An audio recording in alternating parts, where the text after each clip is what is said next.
Welcome into the Sources Say podcast, your go-to Kentucky basketball podcast on the KSR Podcast Network, presented by Club Blue. Purchase one of 3 Club Blue bourbons. A portion of all sales supporting NIL efforts for UK student athletes. Club Blue Team White, Blue, and Ultra Premium bourbons are available for purchase now at Liquor Barn, online at clubbluenil.com, and in select bars and restaurants. I am your host, Jack Pilgrim of Kentucky Sports Radio. Very excited to be joined once again for a very, very, very special edition of Sources Say. Shawn Smith, what's going on, buddy?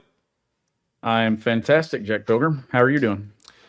Couldn't be better. Couldn't be better. We kind of, it's that time of the year where we gotta, we don't want to just rehash the same things. We don't want to say the same things over and over again leading up to the season, kind of that post dog days of summer where you're just coming up with random content, but actually like needing to get into preseason stuff and get new voices in here. So we figured, why not get the biggest voice possible in the basketball analysis world, and that's with Jay Bilas, ESPN legend of the game and just a friend of the program. We're very grateful to have him on. He'll be joining us here in just a little bit, but a bunch of other stuff that we want to touch on and get to, kind of getting past the summer break where kids are back on campus, school has started, fall semester has begun. So we'll talk a little bit about that, what they've been doing, and some of the other national news before we get into our interview with Jay Bilas. Let's start with just what the Cats have been doing, because I thought that was pretty cool. They started their kind of team retreat, if you'll remember last year. Becoming Kentucky's team was such an important thing for Mark Pope when he first got hired, and showing the kids around the community and the state, and going to hosting community events and cookouts, and building houses for the underprivileged and those who have been through hardships and those sorts of things, to show that this is just more more than basketball when you wear this jersey. And this past weekend was another example of that. We got to see them go to Natural Bridge and do some, ride in the sky lift and hike together and do some of that fun stuff. They went zip lining, and you got to see Mark Pope's big goofy butt, 6'10", riding down a zip line down a mountain. That was hilarious. So that was cool. Then they go down to Corbin, and they play pickleball and go to the lake and, ride jet skis and all that fun stuff. But I think an underrated portion of all that, they stopped in. I had somebody in Hazard tell me that they checked in at the ARH Cancer Center to hand out goods and interact with patients and things like that. So a little bit of team bonding, a little bit of fun, kind of in soaking up the sun in the last couple of days of summer, but also giving back to the community, which is so important. So your thoughts on Team Retreat 2.0 for Mark Pope? I think it's a great thing, right? Like the summer, they left there for a few weeks after summer practices, and then you come back, you're starting classes, and blending in faces again, and you're trying to, build that camaraderie and that team chemistry and that family atmosphere. And then this is how you do it. You go out and do things around the state that you're representing, right? Like you're getting to see Kentucky, you're getting to see parts of the state and interact with people. I think it's a great thing that Mark Pope is doing. And I think it's kind of an icebreaker before the grind really starts. It's not, and we know that's not just basketball for these guys. It's classes, it's everything else. It's the college life that they're living. So getting that together and doing these things, I think is a great way to kind of introduce the semester and before workouts begin again. So workouts will begin, the conditioning and kind of just the ramp up process, and the official practices will start in September. Preseason's here. Like we're football season means it's almost basketball season in my mind. Like the way that we view this in this show, it's like we're excited for football because that means that basketball is just right around the corner. So it's very cool. The kids are back on campus after exploring the state, and classes started up on Monday for them, and you got the back to school pictures and their first day outfits and all that fun stuff. So that was cool. Glad that they're got back healthy, safe. You never know with, they went to Miguel's Pizza down in Slade outside of Natural Bridge, and Andrei Yelovich was there. We talked about like what food do we introduce, do we not introduce, with him coming over from Croatia, knowing what we knew back when Big Z showed up. So hopefully his stomach is doing okay eating Miguel. Shout out Miguel's. But yeah, very, very cool that they were able to do that. Today, as we are sitting here on Tuesday evening, It is National Dog Day. I don't know if you know that, Sean. So UK, on top of the back to school stuff, with where they're going to class and all that stuff, they shared some pictures of them holding dogs, and the new players holding up little chihuahuas. And actually, Deb Moore, UK SID, her dog was one of the ones that Colin Chandler held up. So it just cool little National Dog Day thing. But it got me thinking, what are the top 5 dogs in the history of Kentucky basketball? Like, if we're gonna tie this in, you might as well, kind of call your shot with some of the greatest names in the history of Kentucky basketball. So let's run through some of those, Sean. 5 of the biggest dogs to come through this program. Let's say in our lifetimes, because I know there's going to be somebody in the comments that say Cliff Hagan was a dog. I'm like, well, yeah, but I didn't get to see Cliff Hagan in his prime. So let's based on what we've seen, your thoughts. You take one and I'll take one, and we'll kind of go bounce back and forth. Okay, so my viewing and era of Kentucky basketball would be around 98. So I'm going to start in 98, and I'm going to say Jamal McGlure. And Jamal McGlure was a dog. Like, Jamal McGlure didn't take BS from anyone, and had that physical presence. He didn't care. Obviously, you go back to 98, and the one time that he didn't do anything is when Wojo from Duke was acting like that McGlure had him in like a chokehold, and Billy Packer was going crazy on the call of the Elite Eight. But that wasn't one of those real dog moments. But McGlure was a guy that didn't care to get physical and kind of do those things. So that's my first one. I'm going to get the John Calipari era started. You can't walk into a UK U of L rivalry, hit Jared Swapshire in the chin with an elbow on the floor, and set the tone, set the standard of what was to come. The absolute butt whooping, game after game, year after year in that rivalry, when John Calipari and Rick Pitino were going head to head. DeMarcus Cousins, baby. Boogie Cousins was the doggiest dog who ever dogged in the John Calipari era, and belongs first and foremost on my list. I'm going to stay in the John Calipari era, and I'm going to go with Tyler Ulis.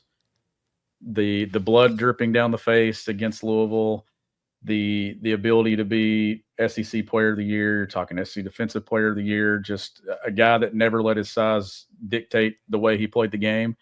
That's a dog. That's one of the biggest dogs in my lifetime. I'm going Cason Wallace for my second one, because wasn't always the loudest vocal leader, but you never had to question whether he was going to bring it any given night.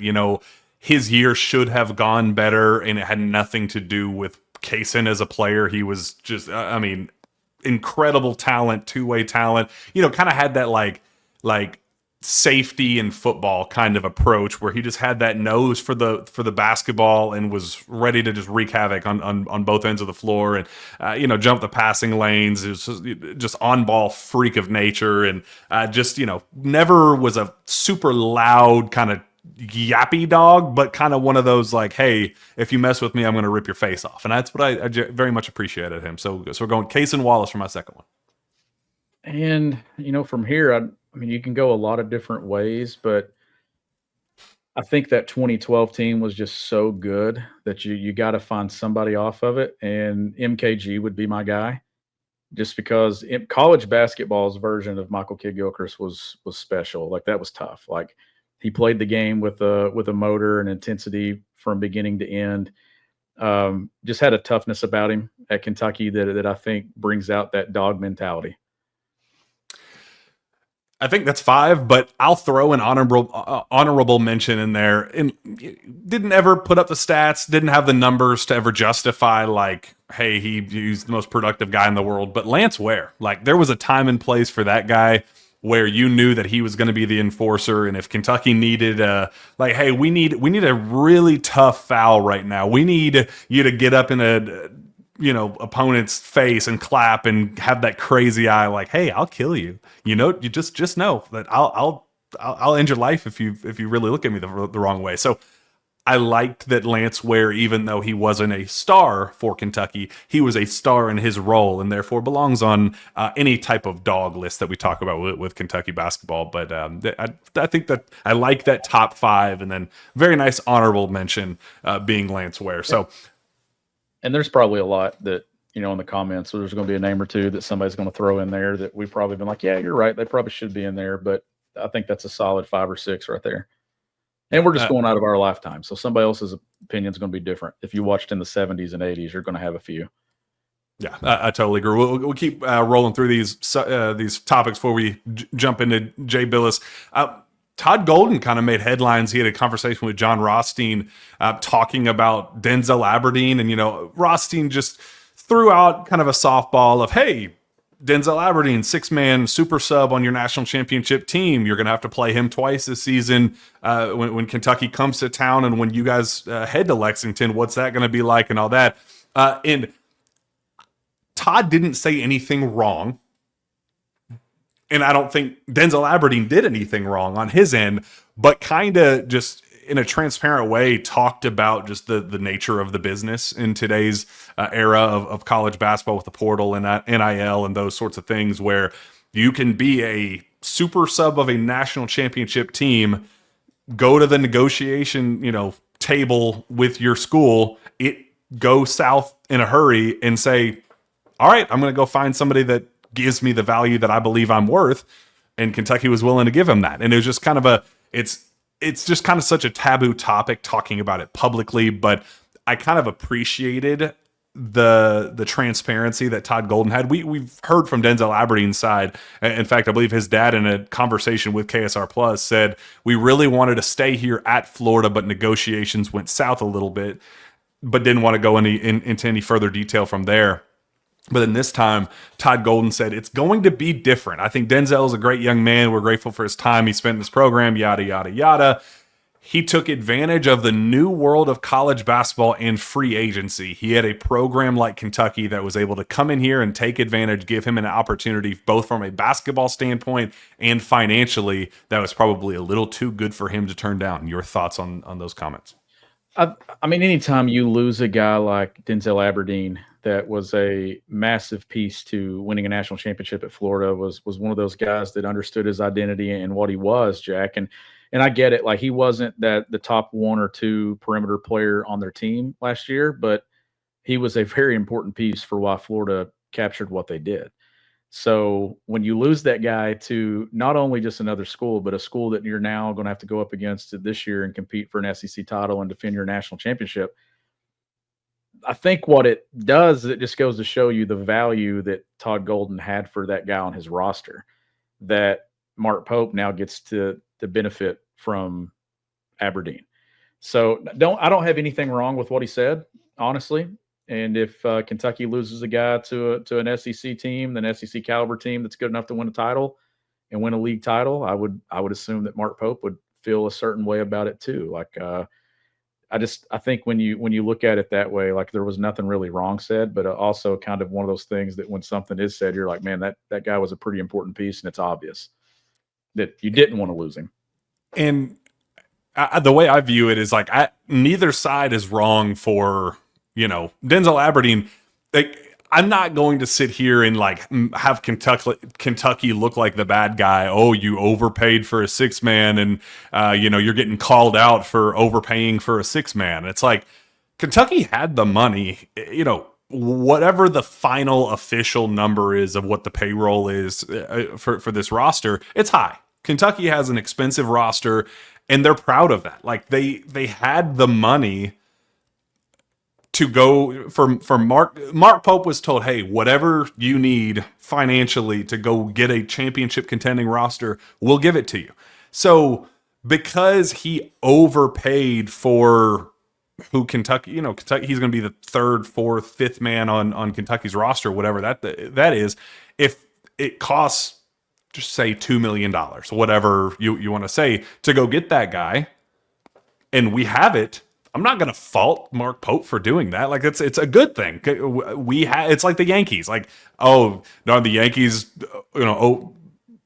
overpaid for another guy. Well, yeah, they have it. Why not? If you have it, why not go buy the most expensive team in college basketball? Now, there is a flip side of that, as we heard some of the anonymous SEC coaches, talk last week with KSR Plus about, if you're gonna spend that much money on a roster, it better be one that's capable of winning it all. I don't know who those coaches are that said that officially, off the record. Unofficially on the record, I guess is the best way to put that. But that's how other coaches are viewing this Kentucky roster. It's expensive. We wish that we had those resources to buy our roster and build a roster that expensive. But hey, more, good on you for being able to do that. Now go win with it. So I think both sides are fine in their stance, and I'm glad that Denzel Aberdeen is a Kentucky Wildcat. I'm never going to apologize for that. No, I'm not either. I think it's a great addition, and however you get him, and it's one of those things that now Florida has to figure out life without him, and Kentucky gets to benefit from life with him. So that'll be an interesting matchup as we get into the regular season and SEC play, when you meet a couple of times of just the intensity and the emotions of being in that game. Now let's wrap up with this before we jump into our conversation with Jay Bilas. Joe Lunardi, bless his heart, dude's just pumping out bracketologies every second week, and just, I don't know how he does it or why he does it, but we have another one, and Kentucky is a 3 seed, and they're going out west, Sean. So here's the path. It's Kentucky as a 3 seed against Furman in the opening round. They're going to St. Louis to get this thing rolling. And then the second round would be Kansas or Iowa or SMU. They have that play-in game for the 6-11. So call it Kansas. Then the path would continue with BYU out in Portland. Their BYU's in Portland to start with, potentially taking on USC in that round of 32 games. So could we get a Sweet 16 with Mark Pope and Kevin Young with the Cats and the Cougars getting after it in San Jose, going way out west to San Jose? What do you think of that draw, and what do you think of Kentucky as a 3 seed? Very, very well could if those two teams are in the same region, but would like a different first round opponent than Bob Ritchie's Furman team, because that's a well coached. I mean, not saying that I'd put Kentucky on upset alert, but listen, look at you just throwing out the, we're not worried about BYU and the Cougs, baby. We're worried about Furman. One day at a time. Bob Ritchie and Furman run really good action offensively. It's one of those teams that when you see it's that Princeton version offense, you're getting a lot of back cuts, you're getting spread out defensively. The similar things that Kentucky likes to do to you got to defend it when you're playing a Furman team. Obviously, we don't. That more than likely will not be the matchup. But if it were, it's one of those things where you're looking at a 3-14 and you're going, okay, that's a pretty good 14-team program, a program that's had success in the NCAA tournament in recent years, and a program that's got an established head coach and a staff there that does an excellent job. But hey, if Kentucky ends up doing the work to get a 3 seed, then I think it's in the conversation to be one of those teams that makes it to a Final Four when we're talking 6, 7, 8 months from now. So obviously that thing is going to change daily here pretty soon, and we'll start getting into quad one win season, right, Jack, where we're on here talking about Q1s and how many wins Kentucky has and what's the resume look like. But if that's the draw that they get, then I'm fine with it being a 3 seed. I think they're crazy. I don't think Kentucky's going to be 3. I think I'm with Stephen Peak. This is the year that I'm going to agree with Stephen for the first time that it's time for a 1 seed. It's time to prove your dominance, because there is a correlation between getting a 1 seed and being one of those guys at the very end as a Final Four or national championship contender. So it's time. I think they have the roster to do it, and I'm not going to settle. You got a 3 seed in Mark Pope's first year. It was great. Sweet 16. We hit all the benchmarks that we were looking for, checked a lot of those boxes, but now I think it's time to make that happen. And I'm excited for Jay Bilas to kind of talk about that and if that's a possibility and what he thinks about Kentucky's chances. There's an awesome conversation with Jay, really excited for it. Before we jump into that, a couple of quick notes from our sponsors. Change the Game with Rhoback, a proud partner of KSR. Get the best fit and the best feel with their incredibly comfortable activewear, from polos and Q-zips to shorts and Delta Performance pants. You will look good and feel good with Rhoback. Use promo code KSR for 20% off your first purchase at rhoback.com. Also, located in the heart of downtown Louisville, Angels Envy Distillery is a must-visit destination for bourbon enthusiasts. Immerse yourself in tours, tastings, and cocktail classes that engage every sense and learn to refine your palate. Open 7 days a week. Book your experience now. Must be 21 or older. Please drink responsibly, but note, minors are allowed on the tours. And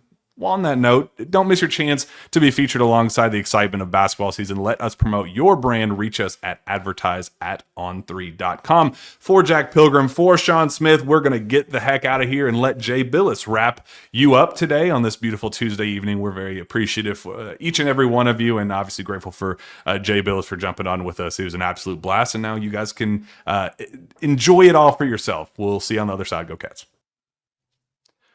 We are very excited to bring on our next guest, who needs no introduction. The absolute great Jay Bilas joins us now. Jay, what's going on, man? Our first time having you on. We are very, very excited. Well, I'm excited to be with you. I appreciate you guys having me on. Thank you. So it's kind of a unique time for us leading up to fall semester. Players are back on campus, getting excited for year two of Mark Pope, obviously. I think Monday, was the celebration of kind of 500 days since the hire of Mark Pope. And I just kind of want to go back 501 days for you personally when you heard the speculation and rumblings that Mark Pope might be the guy after, striking out on some of the other kind of top tier options. They settle it in real time. It felt like they were settling.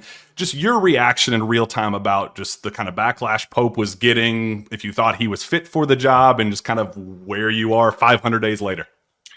That's a good question. I mean, I don't know that you can ever feel like anyone's a fit for that job. It's such a demanding job, as you guys know.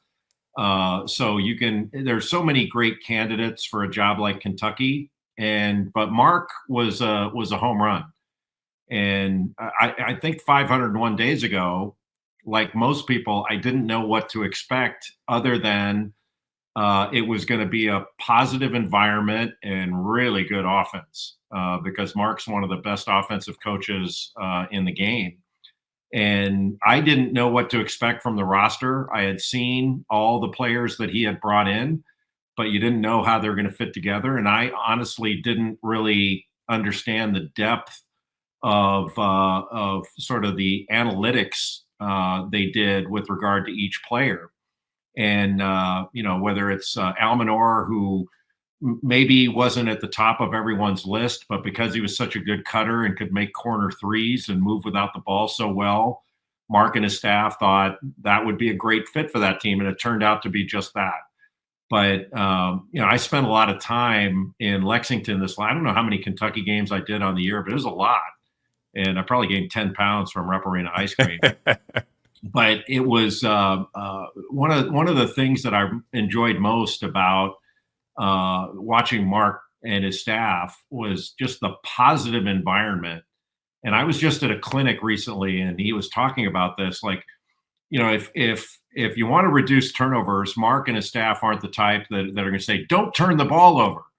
They're gonna emphasize protect the ball. They tell their players what they want them to do, not emphasize what they don't want them to do. And I'm sure he blows a stack from time to time. I never really saw it, but all his corrections with his players, he's just insanely positive. And I think you saw a group that reacted in a positive way to that. They were trying to achieve and taking risks without fear of making a mistake. And sometimes when a lot of coaches, and this, I don't mean this in a bad way, but a lot of coaches coach from more the negative side, the correction side. And that can make players sometimes fearful of taking a risk or making a mistake. And that's not the way Mark and his staff operate. And it was really enjoyable for me to watch, not only as a basketball analyst, but also as just a fan of the game and somebody who loves watching practice and watching coaches work. It was just a pleasure to watch him work. Jay, when you look back over those 500 days and just the short window that he had to put a roster together for last season, the Kentucky brand, we know it's strong, but Mark Pope's Kentucky brand hadn't really been established yet. How much more intentional do you think he was able to be this go around that he had established what Mark Pope's brand of Kentucky basketball looked like? That's a good question. I'm not really sure how much time he had to put the first roster together. He certainly had some returnees, but went out I think you used the word intentional. Like he was really intentional about the players he brought in, whether it's Lamont Butler or Tega Owe, you name it. He's got some returners this year that have been in his system that now during the summertime, when they're going through teaching and drill work, it's really valuable for a team to have new players that come in that can learn not just by listening to the coaches, but by watching the other guys. And last year, everybody had to learn from the coaches. They although there were experienced players, they weren't experienced in Kentucky's way or Mark's way. And those two things have melded together to be the same thing now. But I think it's going to be really helpful in any situation now that Owe's been through it, and Garrison's been through it, and Chandler's been through it, all the guys you could list that have been on the team. So when Denzel Aberdeen comes in from Florida, he comes in with a championship pedigree, but just because you're experienced doesn't mean you're experienced in doing it Kentucky's way. So that's going to take a little bit of time, but I think they showed last year that you can become a cohesive unit and a great culture in a very short period of time if you do it the right way. We'll transition into kind of next year and what that looks like. But did it surprise you just how quickly he was able to raise the floor and win the games as early as he did, and the high profile kind of checking the boxes that BBN was kind of looking for with the Champions Classic and some of the other high profile events, and then obviously just big picture getting to the second weekend for the first time since 2019, just doing a lot of the things that BBN was looking for with, as we kind of talked about, like an island of misfit portal toys, if you will.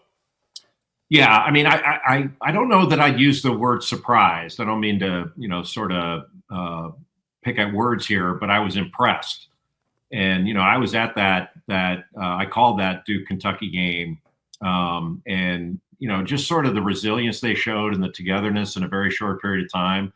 Both of those were new teams in most every way, but Kentucky showed an unusual closeness, I guess I'd call it, early on, and that stayed and built through the whole year. And really, I mean, I think more than anything, injury was a hindrance at the end of the year. That I would have loved to have seen what a healthy Kentucky team could have done. Now, do I think that Kentucky was better than the 4 number 1 seeds that made it to the Final Four last year? I don't. Now, maybe some Kentucky fans would disagree with that, and it doesn't mean that they couldn't have made it. But I would have loved to have seen what a healthy Kentucky team could have done, because I think it would have been better than what they wound up doing. And that leads me into my next question. So when you look back on last season, obviously it was hard to overall evaluate the ending, but they still had some flaws. They never got to that number defensively that you would like to see from a team when it comes to being able to compete for a national championship. But Jay, when you look on paper with this team now, do you think they've addressed some of those things in this offseason heading into a new year? Probably, yeah. I mean, I think they've got size, additional length, and athleticism, especially on the perimeter. Look, when you have a leader with the ball in his hands like Lamont Butler, that's not easy to duplicate. But there's certainly leadership there. There's I think overall probably more talent this year, but that doesn't mean that the pieces are going to fit as well together as they did last year. So having good passers like they had last year, I mean, having Williams being able to pass it out of the pivot as well as he did. But it's a team that with their passing, cutting, the way they share the ball, they do a really good job of attacking different defenses. And I didn't have any doubts about their offense. But I do think if Lamont Butler had been healthy the whole year, their defense at the point of attack when he was healthy was really good. When he wasn't, it was an issue. And I'm not putting the whole thing on his shoulder, I think they have a chance to be better this year. That they'll certainly be. I say certainly.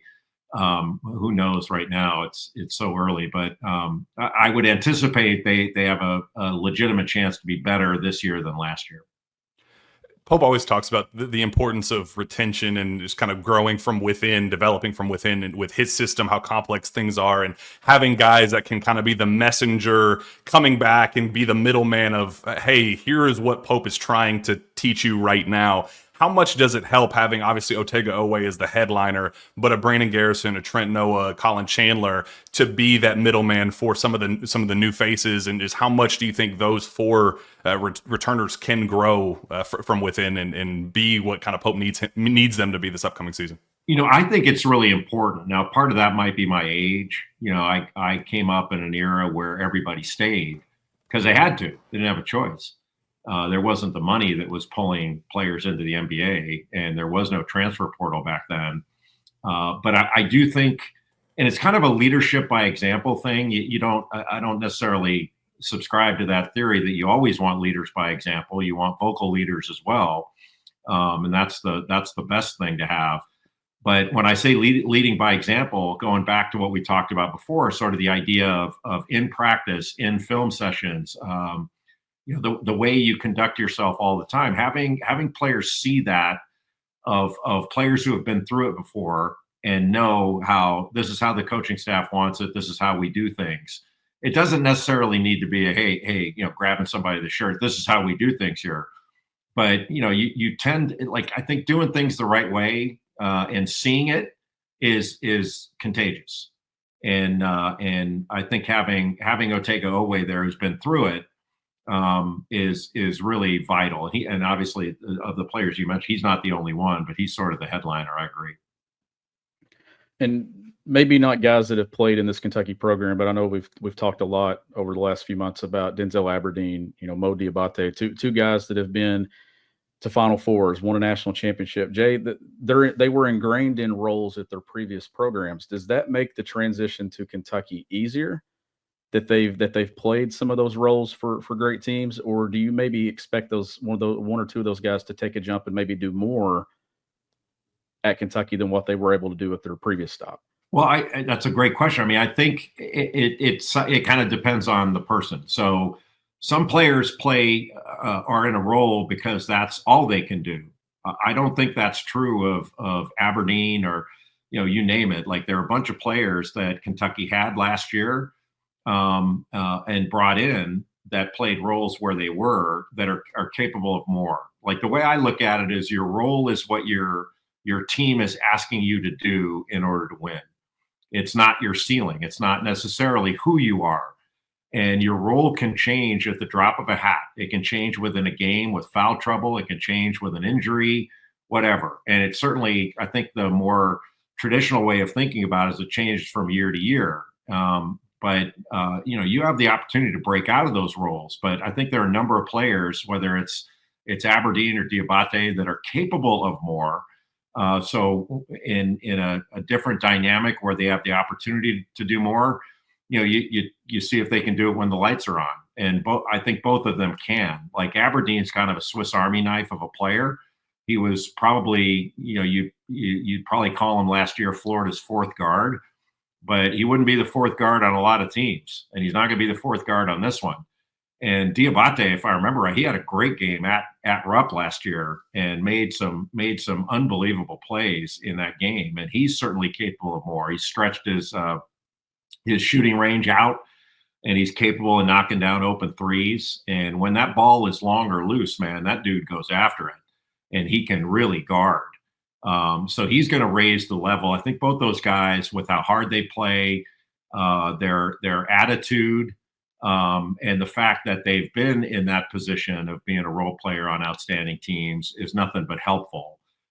So I anticipate both of them being capable of more. It just comes down to how the team dynamic goes. Like Jaden Quaintance is another one. When he was at Arizona State, like he's super talented.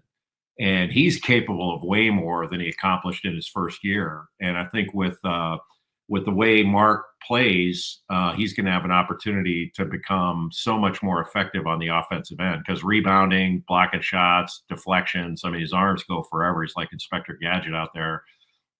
He's another player that I think will look a lot different this year than he did in a Sun Devil uniform. Speaking of more, Otega Owe came back looking for more, wanting to prove that he can be a first-round pick. He would have been drafted this past cycle, but probably mid-second round or whatever that was going to end up being. You know, Pope says that he could be a defensive player of the year, but when your floor is already all SEC, what does more look like for an Otega Owe? You know, I always go back to like Tim Duncan. You know, like, and I'm not saying Otega Owe and Tim Duncan are comparable. I'm not suggesting. I don't know. I think that's a good quote. I think fans will like that. What I'm saying is, like, Tim Duncan's numbers weren't substantially different from his sophomore and junior year to his senior year at Wake Forest, but the way he did it, you know, was just such an elevating factor for his team.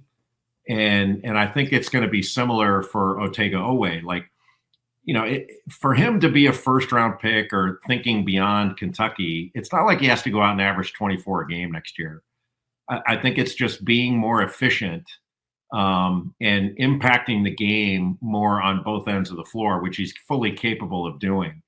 So he may average the same amount of points, but he gets them in a more efficient manner.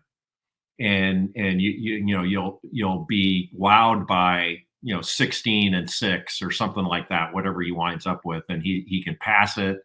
You know, I'm sure his defensive efficiency can go way up. So it's I guess what I'm talking about is the maturity in the way a player plays, and that's where I think he can really jump. Because look, I mean, he may disagree with this, and maybe his agent would.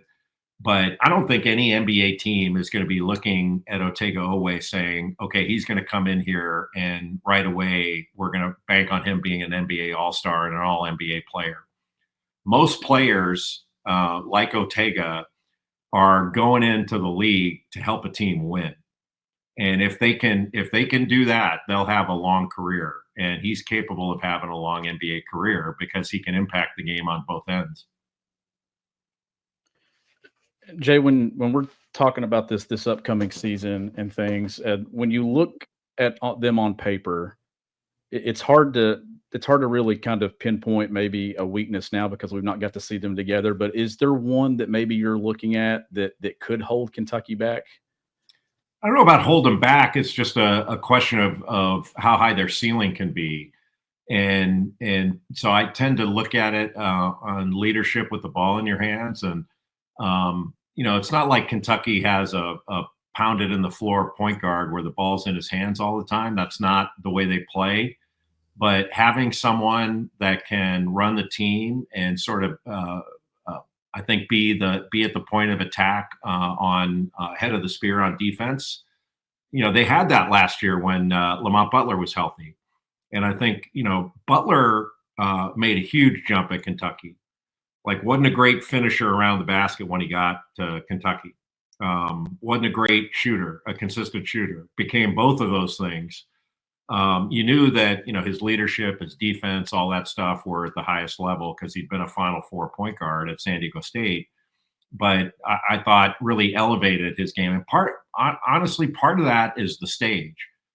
Like, and that's one of the things I really actually like about the transfer portal is I don't know how many people, you know, unless they were diehard basketball fans, really knew Lamont Butler when he was at San Diego State. Everybody knew him at Kentucky. And doesn't a player like that deserve the opportunity to play on that stage if he wants to? To me, I loved watching that. I absolutely loved it.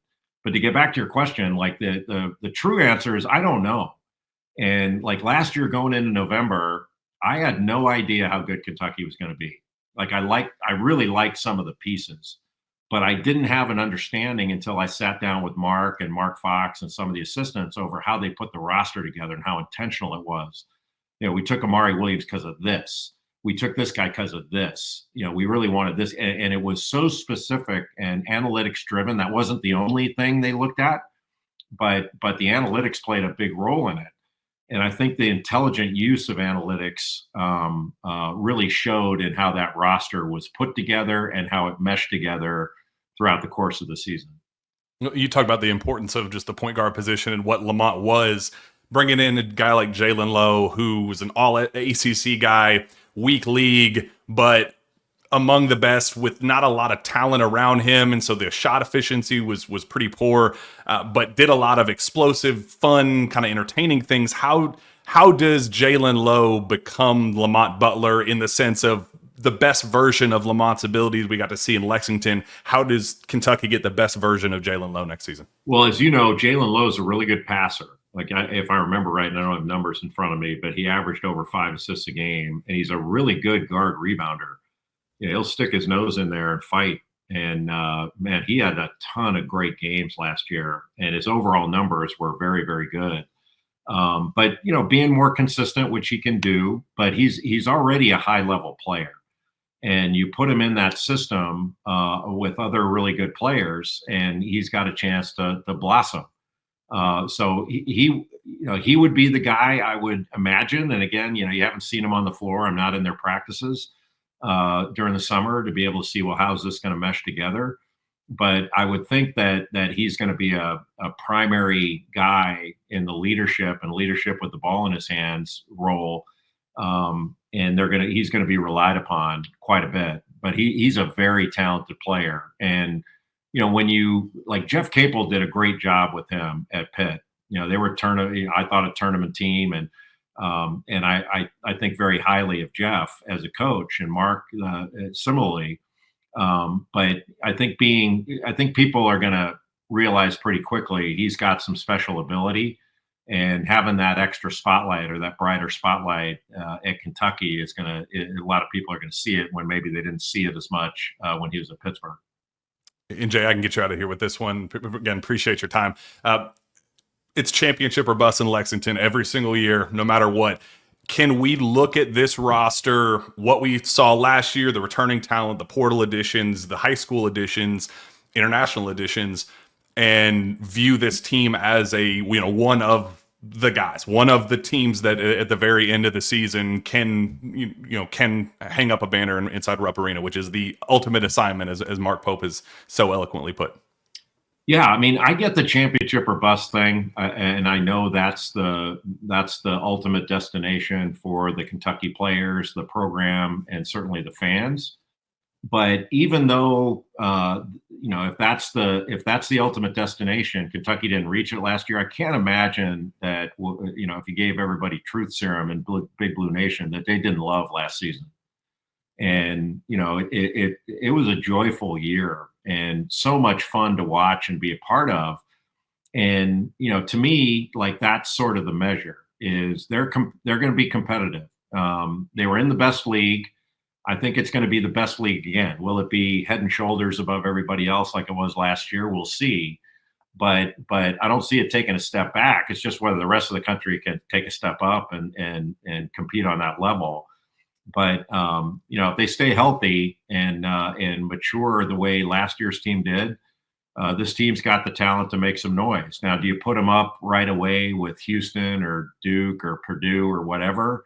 Maybe not. Maybe they're a little bit further down the line if we're going to do all our preseason rankings, which, those are so weird. I mean, you in the middle of the season, you look back on the preseason rankings, go, what were you thinking? And then at the end of the year, it's amazing how close they are.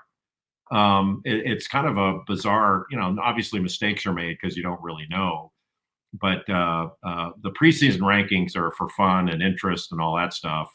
But the product on the floor last year, I think, exceeded at least what my expectations were. Not that matters, and I can't imagine that this year's team is not gonna do the same thing. Well, Jay, absolute pleasure, man. You're the best in the business for a reason, and we're very, very appreciative of your time. Well, you guys are very kind. Thank you for having me. Thank you so much, Jay.